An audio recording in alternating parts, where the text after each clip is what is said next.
Bonjour, je suis Rézac de Caumont-la-Force et j'habite dans le Nord-Sarthe et je chasse depuis très longtemps, depuis ma plus tendre enfance, car j'ai suivi mes premières chasses à l'âge de 6 ans.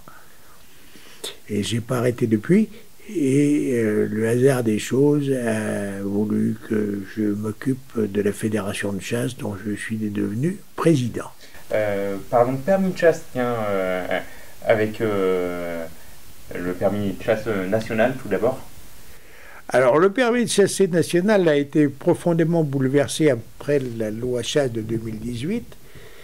Il est devenu abordable au point de vue prix, puisqu'il est autour de 205 euros. Enfin, je vous fais grâce des quelques centimes de taxes supplémentaires, et qu'il est valable donc sur l'ensemble du territoire national.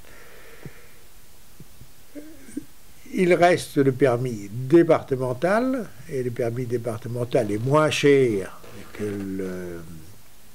le permis national, même si on y ajoute le timbre grand gibier.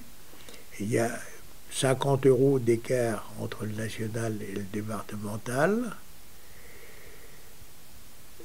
On s'aperçoit au fil des années que le national représente dans notre département un petit peu plus de 60% des permis et que le départemental est à donc le reste 40%.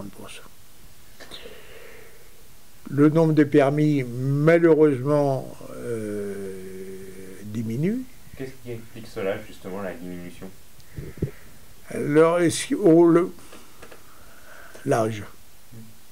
L'âge, parce que même si on voit une recrudescence de gens qui passent le permis de chasser, ça ne comble pas la tranche d'âge élevée qu'on peut connaître dans les chasseurs. C'est inexorable. Et puis, comme on disait tout à l'heure, il y a comment dirais-je, la forme physique. Il faut marcher pour aller à la chasse. La caricature du chasseur âgé qui est sur son biradeur et qui, comment dirais-je, qui passe la journée dans des conditions météo quelquefois peu engageantes, est vrai, mais ça n'empêche qu'il faut quand même avoir on ne se balade pas à la chasse si on est suivi d'une balle de médicaments. C'est pas vrai. Médicaments, c'est le matin avant de partir, après, et le soir pour se remettre. Justement, les changements. Vous parliez de changements. Quels sont les changements par rapport au permis national et départemental? Il y en a pas beaucoup de changements. C'est toujours c'est toujours la même trappe, c'est toujours le même examen.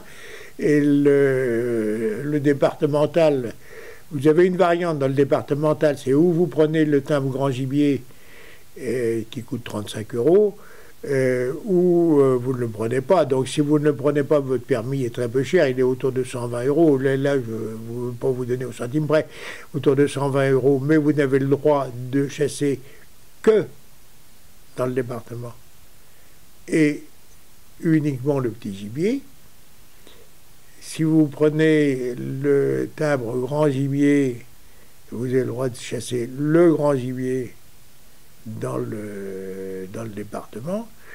Et c'est vrai, donc, avec le national pour tout. Alors là, il n'y a pas de timbre grand gibier, pas de grand gibier, tout est